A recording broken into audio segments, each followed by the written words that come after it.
Hi, this is Era, the host of the Tamil Creator Podcast, where I learn about, celebrate, and discuss hot topics with creators from all over the world. Check the mic and make sure it sound right, boys. Hi, everyone. Welcome to episode 2 of the Tamil Creator.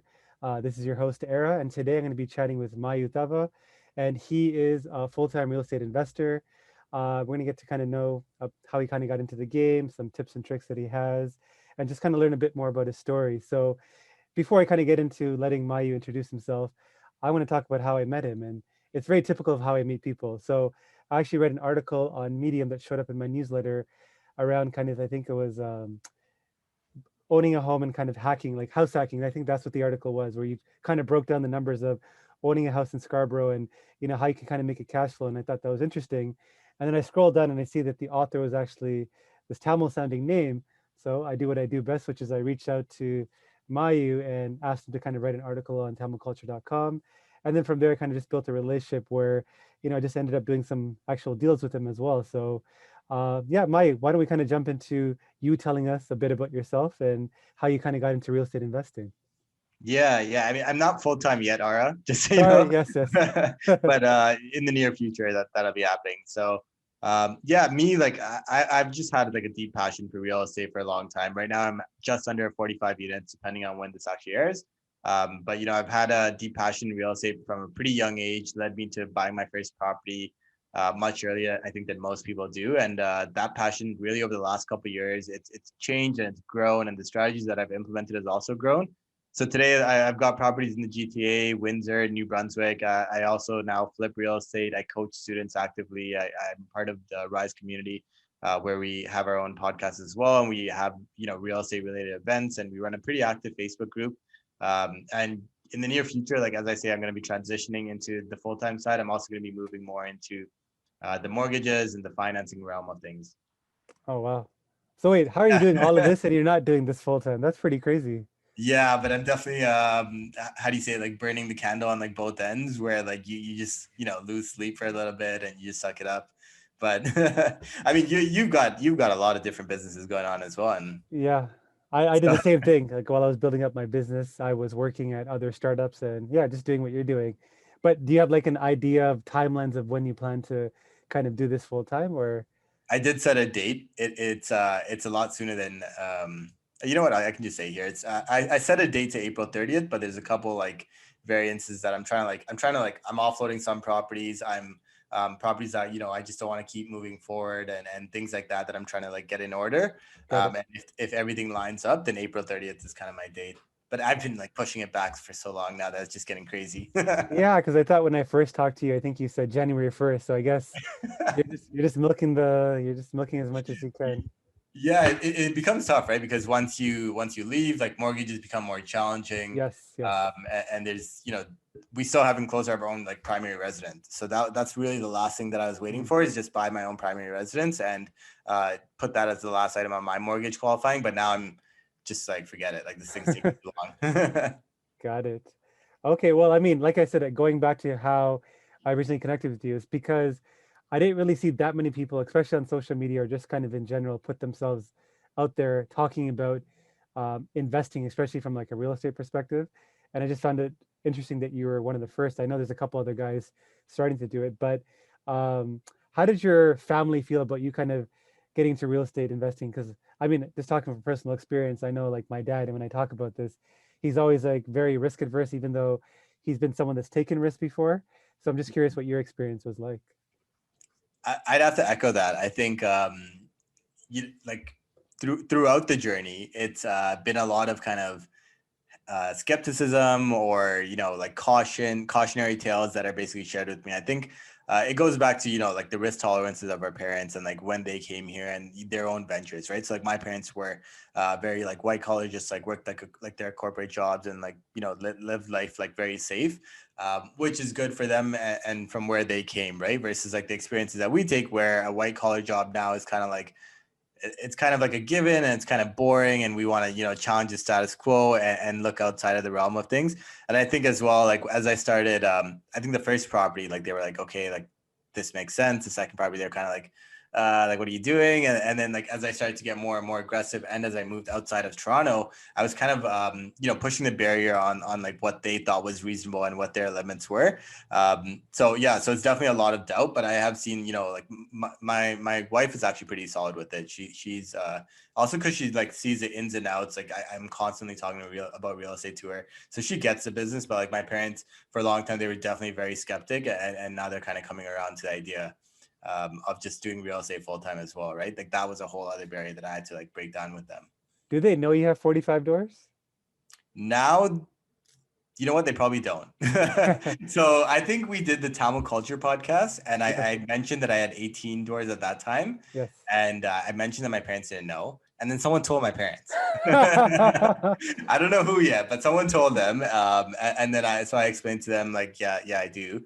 And you know what? Now if they know that I have 45, that'll be a surprise again.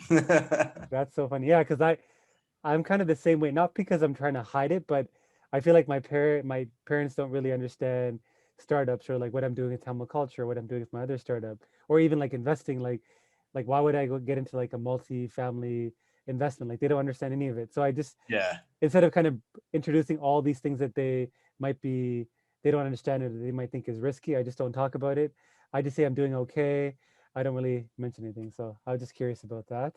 Yeah. Yeah, you mentioned like your wife is kind of obviously like heavily involved, or at least knows about kind of what you're doing. Was she initially skeptical or like kind of, like, hey, maybe you should kind of slow down a bit, or like how does she approach it with you? She's definitely a little bit more, a little bit, what's the right word? A little bit less, no, a little bit more risk averse, Okay. right? So she's on the safer side, which kind of she holds me back in the sense that like I get kind of stupid with it sometimes, and I'm like, oh, like I can do this, and this, and she's like, do you even have the time to like do all these different things that you want to do? And I'm like, okay, that's fair. So she definitely like keeps me grounded on some things, and I'd say when we first started out, like she had already like owned a property before we were married and things like that as well. So she was already a little bit in the real estate realm of things. But she never really had like a big passion for it. But I'd say over the last like couple of years, I think she's identified kind of these niches within like real estate, whether it's like the podcast realm of things, whether it's the social media side of things that she finds interesting. So I don't expect her to, come out there and deal with like tenants and like look at properties that are like full of guts and things like that. But she has different niches within the real estate arm of things that she just finds really interesting as well, right? Got it. Which I think is a natural progression for a lot of people. I'm sure you've probably had a similar experience in the startup realm of things, right? Well, yeah, just like even with my wife, like I was just asking because, especially like if you're in a relationship, there's always one person that's risky or more riskier, and Mm, one person that's risk adverse. So my wife is more risk adverse, and it's okay. just kind of how do you? They're your like somebody once told me like that I worked at a startup. The CEO is like the first investor in your company is not actually like the people that put in money. If you're in a relationship, it's your partner because they're investing by you losing money by doing these risky things because you're not taking home a full-time salary. They're spending time with you, kind of talking through things and Very headspace. true. So I was just very curious because you're in a similar situation. So Yeah, and it's very true. Like I think they share the wins and they share the losses as well, right? yes, And yes, and a lot of it is kind of like blind faith that they're putting in you as an entrepreneur to kind of not mess everything up. But there's always risk, and it's true, right? Like I kind of wonder sometimes whether it's better to have both people in the exact same school of thought, or whether it's good to have kind of people counteracting each other. And so far for me, it's been good to have her kind of counteract me sometimes, and she does support me, and we do both agree on a lot of things as well, which also works out. So yes. so far, like things are good. And I think I think having that balance is equally as vital, right? Because I think even you, like you'd probably start up like a bunch of different businesses if your wife wasn't keeping you grounded to some Exactly. extent, right? Exactly. Yeah, you need a voice of reason essentially. Yeah. Yeah, I think my pitch to my wife was, hey, wouldn't it be great if by the time we were 40 or 45, we didn't have to work, like in the sense that we could choose to work on the things we want to work on. She's like, yeah, that sounds great. How do we get there? And then I got her hooked and I went from there. So You started uh, with the end result. Yeah, that's exactly. awesome. You mentioned social media. So obviously, like I follow like a lot of your content on social media. You put out some great content, some educational content. I mean, it's kind of an obvious question, but like, what has been the impact, and like, how do you use social media to help you with your, the various things that you do in real estate investing? Yeah, I think even you and I are like, we probably wouldn't have talked if I wasn't writing those blog posts back then, right? And I started off just doing blog posts because I'm pretty like social media shy, meaning like I don't really like social media. I don't I was never one of those guys that would like take pictures of myself and like, you know, like post it, and I just never did any of that. It was more about like living in the moment. And then very early on in like my real estate investing career, I basically just had a couple conversations with people, and they were like, look, man, like you've got to like let people know that you're investing in real estate, right? And I think this goes for any business really, right? Like whether you have like a pizza store, right, and you don't want to like post about it on social media. And it was a lot of like, use your existing brand to market like whatever business venture you are, right? So some people like they'll start up a business and they'll start up a brand new like Instagram page for that business, right? And then the result of that is you're kind of burning your existing network that you've already developed all this time, right? And Yep. if you've got a pizza shop, you might as well be known as Mayu the pizza shop guy, right? Like Yep. that is your brand, and you become a big part of the brand, right? So that was a big part of it for me. So anyway, so the real estate investing side, like I started, you know, writing up articles, posting like educational content, sharing the projects that I was doing, just showing the progress that you're doing on that side. And really the biggest win on that side is it just turns into like a one to many like conversation, right? Yep. So the alternative way for me to talk to you about my real estate investing is to just message you every other day and like say like, hey man, like I'm doing this and this in real estate now, and if you have an interest in it, you'll like continue the conversation. But trying to do that with like hundreds of people is nearly impossible, right? So I just found like if I post something on social media now, and if someone else finds it cool, they'll shoot me a DM, and we'll just end up like naturally talking about it. And it's led to like so many people in my network that I had no idea, you know, had a passion for real estate, or you know, had X amount of properties and X amount of capital and things like that. They just shoot me a message and we end up talking about it. And just like you surround yourself with more and more real estate investors, and it allows you to also grow as well, right? So I think anyone that isn't like posting on social media, if you want to like go deeper into real estate investing or whatever business you have, like it's definitely the time to start posting about it now, right? What's been the craziest ROI you've ever had on a social media post in terms of you put a message out there, maybe you got like a crazy amount of like investor money, or you found like a deal. Like what's been off the top of your head? Yeah, it's super hard to like like quantify though, right? Because like I raise private like I pay investors like interest rates on like private loans. I've also had like people that have joint ventured with me purely off social media. Like I'll posting like, hey, like got a single family house under contract, and then like someone you know from Instagram did reach out to me. Like it's happened a couple of times, and then they'll end up partnering with me on a house, and then we'll like turn around that house and like refinance it. They get their capital back, and then you just hold it like in perpetuity. So in theory, that ROI I think is infinite because Oh, okay. I didn't put any money in it, and you continue to keep getting continue to keep getting returns over time. Yeah. So that's why it's tough to monetize that. But I think, you know, there's a lot of like different breaks. Like I had someone the other day that just DM'd me about a house that they had for sale up in like Northern Ontario. And like it was it was on the MLS. They just didn't get any action. It was a rough house, needs some work to be done to it. And they were like willing to give it to me for like 60K lower than they had listed on the market. And so Wow. like there's like, you just start to get like leads and like, you know, different like streams of business, right? Like I coach a lot of people that come to me through social media, and they just book like a coaching call, and like we'll hop in a 1 hour to like, you know, go into their own situation. So there's so many like different perks, and like it also gets you, you know, reputation and recognition, which goes a long way as well, right? That's awesome. Uh, So super long-winded answer, man. I don't know no, if no, that, no, no. I think that's like, I yeah. was just curious, like if you had like, because sometimes I'm just trying to think of like, I've had situations where like totally unexpected, like how I met like maybe a co-founder, like I did a business deal out of Mhm. nowhere, right? So I was just curious of like if something off the top of your head, like even like the fact that we're having this conversation Yeah.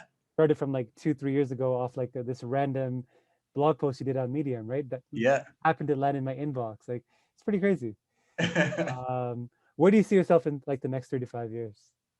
Yeah, you know, hopefully like I would have actually jumped ship and gone full time into this. And I'm really excited to go full time into it. I think I talked about this before, but basically I always just told myself, Mayu, like you're gonna know when when you need to go full time into it, and it's gonna be because you have no other option, and you're just like super swamped, and like that's it. Like you have no other option other than to leave your job. And instead, what was happening is I was just turning down opportunities to like flip more real estate, or like buy more real estate, or like coach more people. I was just like turning people down and like, turning opportunities down.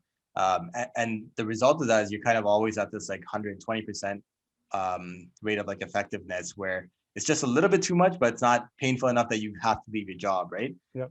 So instead, like I'm kind of treating it differently now, where I'm just like looking forward. And I think like the amount of opportunities that will present themselves if I was to do this full time would significantly increase. So yeah, 3 to 5 years from now, hopefully, doing more in the private lending space. I want to, move into the Airbnb space, which are both like more active streams of income, which I need more time for. I do really enjoy the flipping process, so I'm hoping to flip more real estate and the mortgage realm of things. But like I really have a passion for it. So I think a lot of people in real estate, they start to like build up like passive income and like this like wealth in the background, and they don't necessarily want to jump into it full time. And 2 to 3 years from now, they just want to own a couple of properties, and I think that's perfectly fine as well. I'm only doing all these things because I really enjoy it. So for me, it's just fun and like a big game, right? That's a good approach. So a lot of people want to kind of get into the real estate game. I've Yeah. talked to like friends as well, like, but they're not willing to take action. There's something kind of holding them back. What would you say, Mayu, is kind of the biggest failure you've kind of experienced since you started investing, and like maybe one or two that you've like really learned from? And similarly, what kind of advice would you give to people that want to kind of get into the game that haven't made that move yet? So I'd say, I've definitely had quite a few different learning lessons in real estate. I've had a whole bunch of like, not a whole bunch, but I've had instances of like tenants not paying rent. That's a big L. But my biggest like learning lessons on my end, I'd say, is just not giving into FOMO, right? So real estate's like it's a game that's, all over the news. And when the real estate market is doing well, you hear everyone talk about like all this money that they're making, and everyone feels the need to kind of jump into real estate without really focusing in on the numbers, right? So that was a big lesson for me. Back in the peak of 2017, I bought a property. And at this point, I think it was property maybe like 3 or 4 or something like that. Like it was early on in my journey. Bought at the peak of the market. Didn't really look at like cash flow. It was just like, what, the market's going up like 15% every single year. I'm gonna buy this right now at like 600. I'm gonna sell it next year at 660, and like it's great. Like we're just gonna make money like that, right? So I think so many people give into FOMO, and then the market turns, and you're stuck with this property that like doesn't really like cash flow. It's like bleeding every single month in your pocket. It's just a pain to like hold on to long term, right? Versus the market can be doing whatever the market does, but if you buy properties where the numbers work and it cash flows every single year or every single month, then it's never really a burden. Whatever happens in the market can happen. You're not going to sell it, and it's not really a painful property to own, right? So I think so many people give into FOMO, and it's important to just look past that and like focus in on the numbers. Real estate is really just it's a numbers game. So what's the first thing that somebody can do? Like they have money they're sitting on, they have that urge to be a landlord, to invest. What do they do? I think step one is get educated. Like growing up, you kind of, especially in the Tamil community, I think we know what our parents know, what people around us know. And I mean, your audience might be a little bit more international, but like if you look at the Toronto, Scarborough, Markham like area, there's all these like clusters of like Tamil communities, right? So you're very much surrounded by town people and like this one like narrow-minded like way of investing in real estate. So that's what I started off with doing, right? Like I bought my condo pre-construction. I bought a property out in Ajax, kind of like the investing in your backyard, another pre-con, like things like that. Where the strategies, like it works in a bull run market, like where the market keeps going up and you're going to make money and so on, right? But I think once I started to get educated, so once I found like YouTubers, I started like finding like Bigger Pockets forum on real estate investing, like things like that, just these different platforms, and this entire like world just kind of opened up to me, right? Where I was still kind of like a little bit naive about it. I was like, this seems like too good to be true. Like this doesn't make sense. Only works in the middle of the US or something like that, right? But then you start networking, you meet other people that are actively doing it. So, and then your third eye kind of opens and you realize this entire thing is a possibility, right? So I think for anyone that's looking to get started in real estate, I think similar to like if you're looking to, open a pizza shop, like what would you do? It's not just blindly like ask someone that doesn't really have experience, but network with people that have done what you've done, get educated in the realm of things. Like for the most part, like education now is pretty cheap. Like you can buy like a teachable course for like $30 or $50, and like it teaches you most of what you need to know, or it's freely available with like a Google search or YouTube, right? So I think just get educated, and it'll help you hopefully prevent a lot of mistakes, but you will likely still make mistakes when you're first getting started, in my opinion. That's a great segue to my next question, which is about Rise. So like tell me more about Rise, because I obviously saw that you launched that.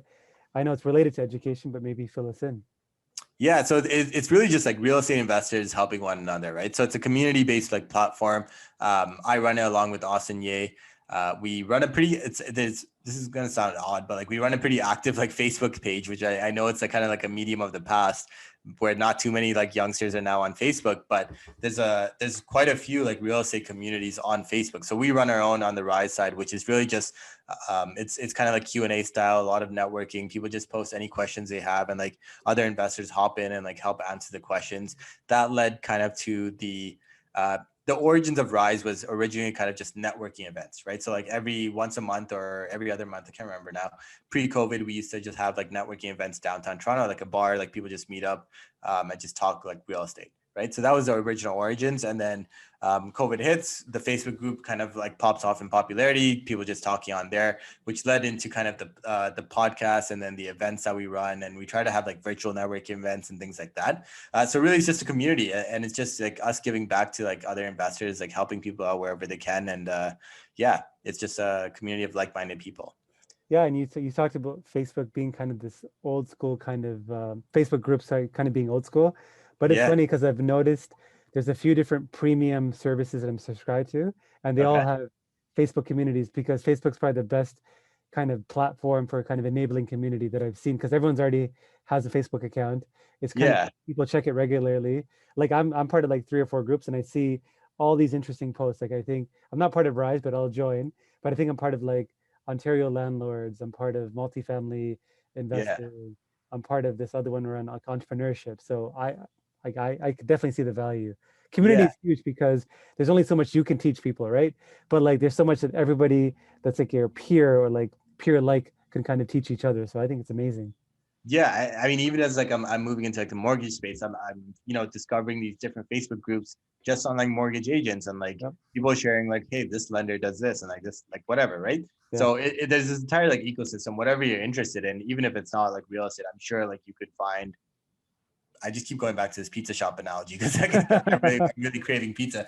But yeah, I'm sure you could find like a community of like pizza shop owners, right? So there's these different like sub communities where even if necessarily your friends aren't, owners of real estate or whatever, you can kind of get plugged into these ecosystems and surround yourself by people that have more experience with you or are just getting started, right? So I think there's a huge value in that for anyone. I'm sure there's a lot of like entrepreneurial, like startup side of things, right? Yep.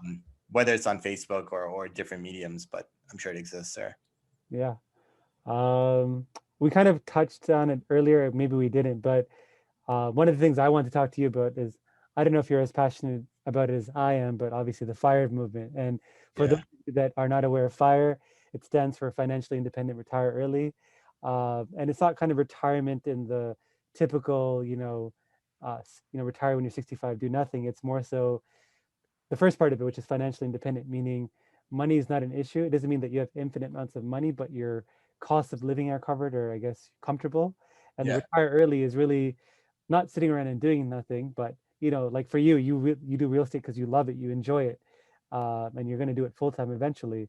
So for me, it's kind of the same thing. Like I would love to like be on podcasts all day or like just educate myself. Like that's what I want to do. So um, maybe that was not a great explanation of FIRE, but how do you feel about FIRE? And like, yeah, I just want to kind of just hear your thoughts on that. Yeah, for anyone that doesn't know Ara personally, Ara is definitely the way better into or way deeper into fire than me. But I do think any real estate investor, I think, is knowledgeable about the fire community because a big portion of fire or one of the different strategies, because there's so many different strategies, you could be implementing like a dividend yield strategy and like all these like different things. But Yep. one of the branches is definitely kind of real estate investing and the notion that whether you kind of aggressively pay off your mortgage or whatever the route that you take, or just use the cash flow every month. Either way, you should be able to replace your employment income with this more passive stream of income, which then gets you to an earlier state of fire, which is just being earlier, like financially independent and being able to retire early and then do whatever you like, right? So I think fire, like there's this notion, I think that to chase fire, you have to be like super cheap or super frugal, and I think as long as you're saving something, it'll automatically get you to a better state financially, which will allow you to be financially independent faster, right? So that's basically what I did. Um, I was by no means like super frugal, right? Like I would, back in my early 20s, I'd be that guy that would go to the bar and like have fun. Like I was never like super like cheap about it. But what I didn't do is like I lived at home like with my parents all through like my like not undergrad, but ever since I started working, and I worked in a job that was very like you get in at 9 a.m. and you're out at like 1 a.m. and like some nights and like whatever, right? So a lot of people that I worked with, they moved downtown, and I just continued to like commute back to Markham, and that was my like forced savings mechanism. And whatever I would have paid in rent, I instead paid towards like real estate properties, right? So it allowed me to live a nice life, but you're not living as if you're earning whatever you're earning. And as your employment income keeps going up, you kind of, maintain the same lifestyle. It therefore forces you to naturally save more and more money. And even now, like me and my wife, we basically just live off of her income, and my income just kind of goes to the real estate investing side of things, right? So I think there's so many different like intricacies to fire, and I think people hear about it, they read these like when you go online and you research fire, and I'm sure you like we both like read articles on fire all the time, but there's so many like extreme examples, right? Like there's this guy that earns 20K and spends like $300 a month or something like drastic like that, right? But it doesn't have to be drastic. It could be whatever you make it to, right? As long as you're ultimately like saving and working towards that like financial independence goal. Yeah, I think it's kind of just looking at, I guess the way we looked at it is, what do we want our life to look like and how much does that cost? And is it reasonable? So we got that number, and then it's like, okay, how do we slowly chip away at it so we have passive forms of income replacing active forms of income? So like, we might be some percentage of the way there, but it's, I would say we're not super frugal, but we're not like, I guess, crazy with our money. I don't like really buy a lot of stuff. If I buy stuff, it's like education. I buy stuff for people. Like I like gifting people stuff. Mm. I like, books, Raptor games, all that stuff. But yeah, I think there's two levers, right? Like in fire, it's like a business. Like there's Yeah. revenue and there's expenses. And you're right, there's a lot of focus on the expenses, which I think people find very difficult, or like they don't want to do that, which is understandable. So you have to make more money. So it's either you get a better paying job, or in the case what I did and what you're doing is, you do things like mortgage lending, or you find cash flowing properties, or you do a side hustle. But I Yeah. just find like when I talk to people about fire, they are not fire, but maybe just kind of this idea of retiring early. They're like, oh, what am I going to do when I retire? I'm like, well, there's so much stuff you can do. Like, would you do, like, Yeah. I always ask them, like, would you want to do what you're doing today if you weren't getting paid? And most of the time it's no. So I'm like, what would you want to do? How much does that lifestyle cost? So, anyways, like, I'm very passionate That's about, a very good way to put it. Yeah, yeah, that's a really good way to put it, right? It's like I usually just ask people like, what if money wasn't an item or wasn't an object, right? Like yeah, if you had plenty of money and you just didn't have to like work anymore, would you still go into work? Right. exactly. And so often it's like no, because like we all deal with like this daunting commute you get where you spend like 2 hours of your day just like in a train or in a car or whatever to like get to work to then like do a job you don't really like, and then you realize like that's like the majority of your week, right? Yep, And I just don't like the idea of like looking forward to Friday, right? Like I yep, just don't want to look forward to Friday. I want to look forward to like every single day, right? yep, So unless you're like already at that state, arguably, I don't think. I think everyone has room to focus on fire and like that movement. And for anyone that doesn't know, like this is just like a very like out there movement. Like just Google FIRE, right? And there's like so many like platforms and articles and forums and different discussions on it. And I think it's a big movement. Yeah. yeah. I think for those of you kind of listening, a couple of sites, obviously, like Mr. Mr. Five, Money. Mr. 1500 is one Oh, big one. Mr. Money Mustache is one everyone yeah. knows, and he's a Canadian actually.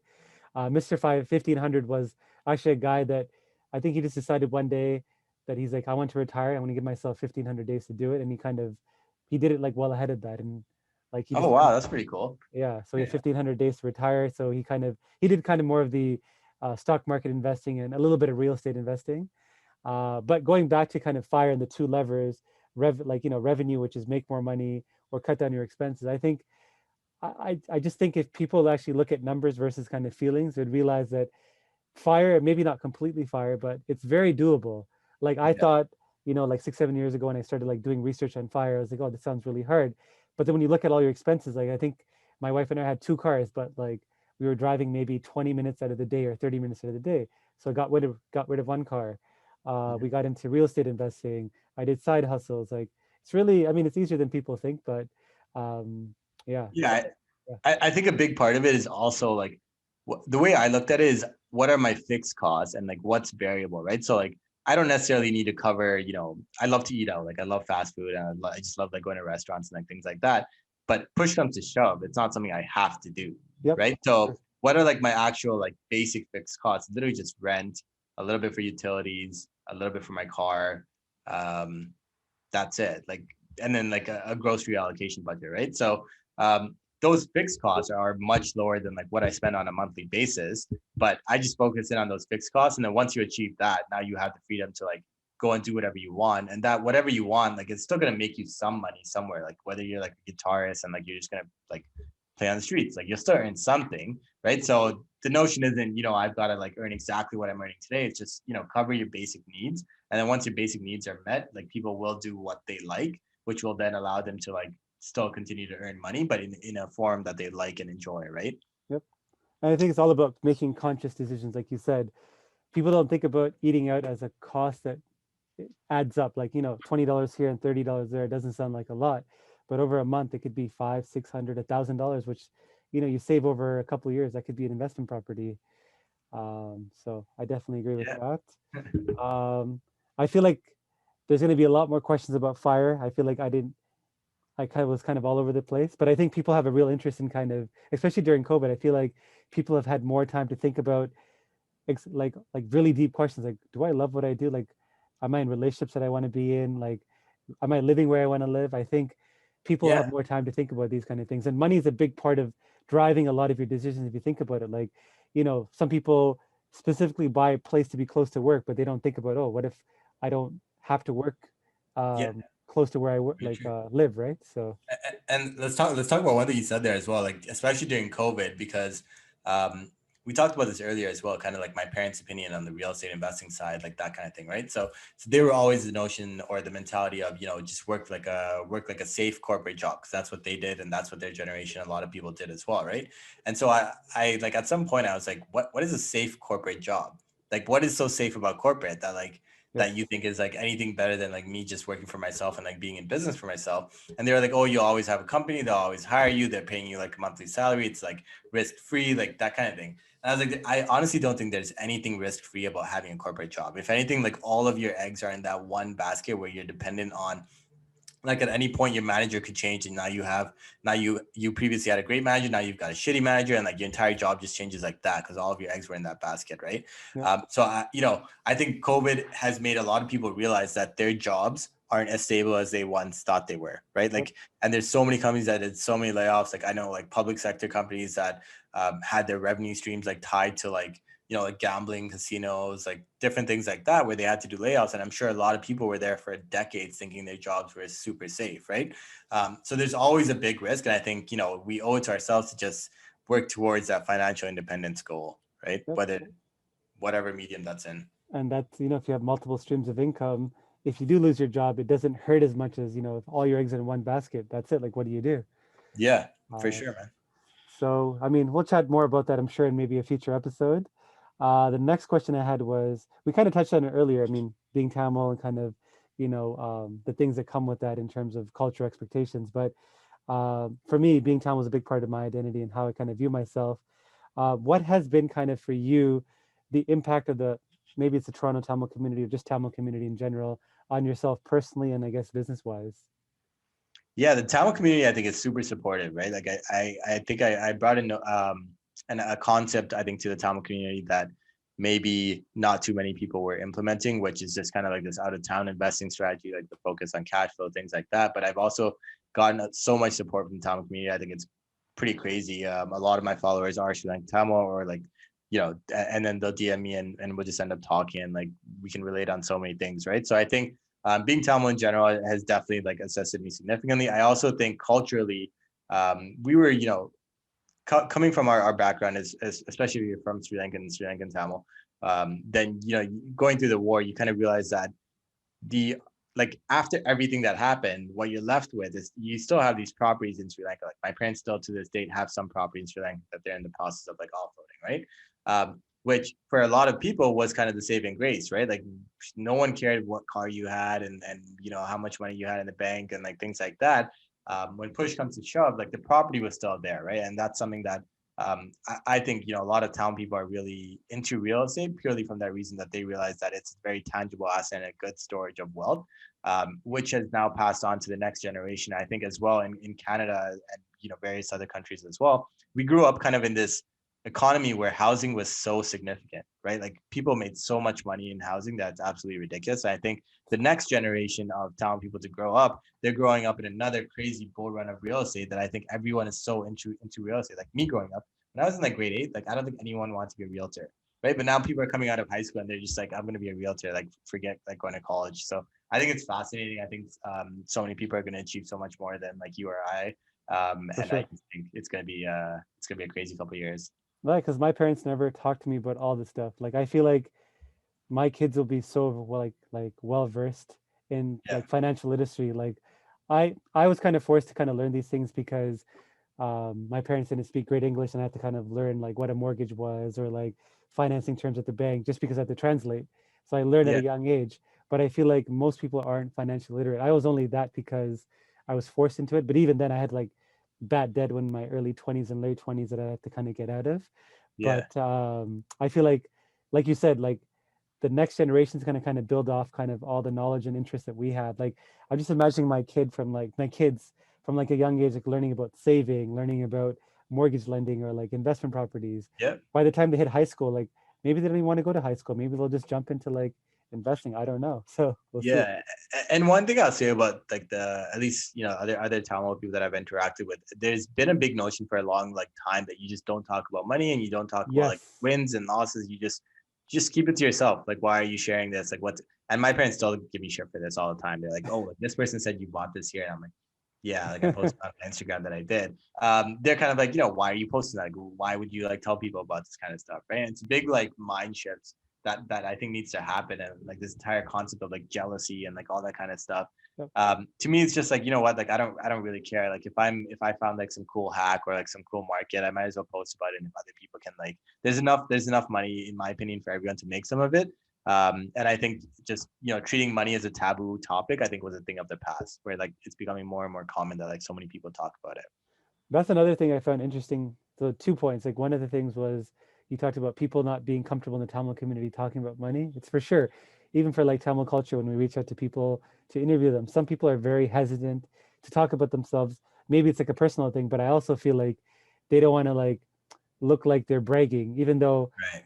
the way I look at it is if you share your story, maybe somebody will be inspired to kind of do what you're doing or even bigger. So it's kind Yeah. of like this weird thing we have in our culture. The other thing you Yeah. kind of brought, sorry, go ahead. Yeah. No, like when you're growing up and you're trying to decide what do I want to be. So Yes. like that was kind of me. And just to know like how much does an accountant earn? You kind of go on like all these different like Google searches and you like find random articles. I feel like it would have been 10 times better if I could speak to actual accountants and just call them up and say, hey, like how much am I reasonably like looking at earning? Like how much do you earn after like 15, 20 years? And like I never felt comfortable doing that within the community. And that's something that like now I'm like, I don't care. Like anyone that DMs me out, yeah, like accountants, you're probably gonna earn about like 100K or so, right? Like so, like it's just like becoming less and less taboo, and it's more information is also more available. So Yep. like anyone that's a government employee, you could just Google them and find out exactly how much they earn, right? So Yeah. Yeah. I think information is just becoming more available, which is also going to significantly like impact the Tamil community. But I'd also just love to like just make it more normal to like talk about money and like talk about income and like talk about earnings, right? Yep. I agree. I guess what would you say is your favorite book or podcast that you've kind of listened to in like the last year that's had really a big impact on you? Yeah, literally the book I'm reading right now. I feel like every book I read has such a significant impact to me that every time like someone asks me this question, I just end up telling them that literally the book I'm reading right then. Right? So I'm reading like Think and Grow Rich by Napoleon Hill, and I Okay. think the book touches on so many concepts and so much about mindset, right? So I was honestly like a couple of years ago, I was probably that guy that was like mindset's just all fluff. Like why would I read or listen to a book about mindset? Didn't really believe in it, and then I started like reading like one or two, and I'm like, like you also have to be doing something, right? Like you can't just read it, and then if you just like let it go in one year and come out the other, like nothing's gonna change in your life, and it is what it is, and you're gonna think it's fluff. But like as I started doing more on the investing side and more on the business side, more like networking, all these books that I was reading, I'd be able to like apply and relate it to like my real life. And so yeah, it's just like Think and Grow Rich by Napoleon Hill talks about kind of a lot of the mindset shifts that like different like successful people have had to go through in the past. And I think it's a book that a lot of people, if you just want to change your mindset, I think it's a great book. Definitely recommend it.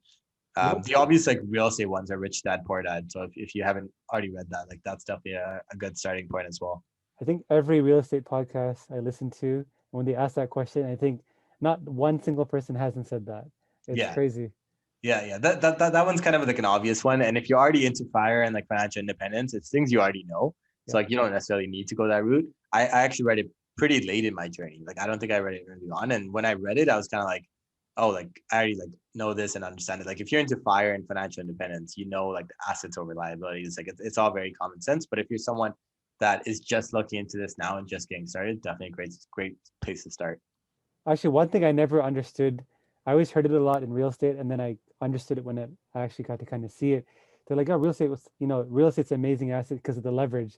I kept hearing that word, and I never knew what it meant. But Yeah. then now that I'm kind of in, like, done it for a little bit, I'm like, oh, okay, I actually get what people say because I used to just nod along when people said it as if I Yeah. understood, but I had no idea what they're talking about. But um, yeah, you kind of talked about, reading that book has had a big impact, but you said you have to be doing stuff in order for it to be impactful. What's your velocity of turning an idea into like action? Like how, like give me an example of like how fast you turn it around. Yeah, the most successful things that I've done, I've just acted fast on, right? Like the longer I let something linger in my head, the longer I like start to question it, and like it just kind of like fades out from you from top of mind, right? So for example, we're trying to put in like an Airbnb unit, and I was just very much like the next like I thought about it when I was in the shower on like a Thursday night or something. Friday night, I set up the call for like Saturday morning with this guy that I know does Airbnb, and then I was basically like had it like ready to go, and then we did have to put a pause on it, but like you have to move through like kind of the hurdles like really fast, and then you can decide and you can linger on like the decision if you want, because like I'm deciding like, okay, I know everything that I need to know about Airbnb, do I want to implement it or not? And that part is the part that's a little bit more time inductive, so we're like giving it like a week or so until we wrap up some other projects. But long story short, like I think you got to go from thinking about it to taking decisions and like acting on it really fast. Otherwise, the decision would like the thought process would just like completely fade out, right? And I think a lot of entrepreneurs that I know, and like I don't think I'm like fast acting by any chance by any means, right? But I know like other entrepreneurs that will like tell me like an idea like late night, like one day we'll just be like talking about something completely different, and then like 2 weeks later they've got like a website and like the business ready to go. And I'm like, what?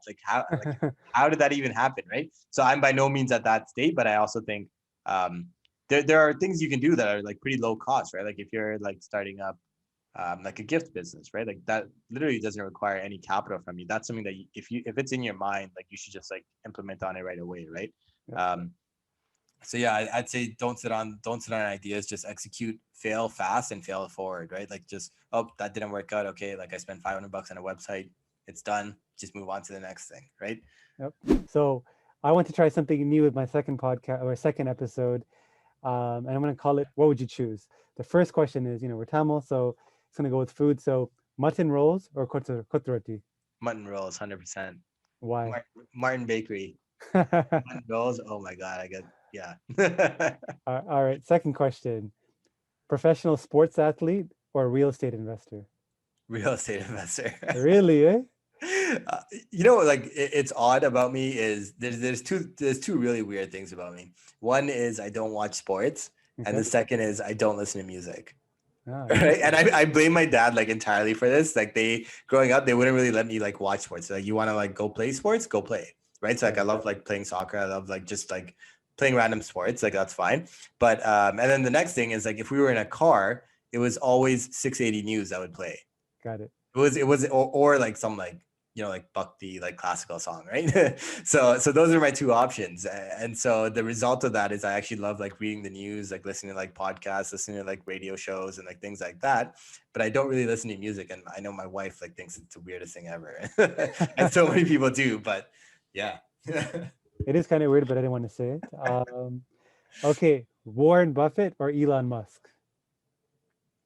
Wow, that's a good one. I'd have to go Warren Buffett.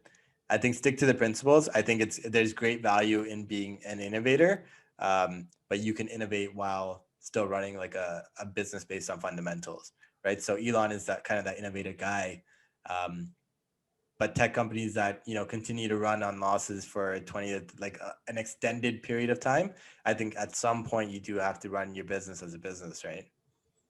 Got it. I figured you'd be a Warren Buffett. Uh, Yeah. okay, now we're talking about real estate. So condo or house in terms of living? House. House, eh? Oh, wait. Sorry. For living? Like Yes. personally living? Yes. Ooh. You know what? Like I'm still gonna say house, and we're ignoring prices here. Okay. But I'm the type of guy that just likes to have my space, and I tell people all the time I would love to live on a farm. Like just like if like transportation time and like we had no other worries, I'd be a farm guy, right? Like I just love that like peace and serenity. So I'm definitely a house guy. It's so funny you said farm because one of my dreams is to kind of like live on a farm in the future. I want to learn how to grow things. Yeah. I Um, mean, I don't know if I'd grow anything, but just like just live not there. having people around me. I think that's a big part of it too. Okay, and then the final, I guess, question in this mini speed round is Toyota or Tesla? Hmm. Is price a factor here? Yeah, right. You Yeah, can yeah, okay. whatever your justification is. Wow. I- that's actually really tough. I'd have to go. You know what? I'd have to go Tesla. Like I love my cars. Teslas are a beautiful car if you get like a Model 3 and if you can save you time whenever the autonomous driving comes into the play and hopefully the driving rules change and things like that. I'd have to go Tesla, but it there's a significant portion of it that depends on, you know, like how much are you earning? Like what's your lifestyle like?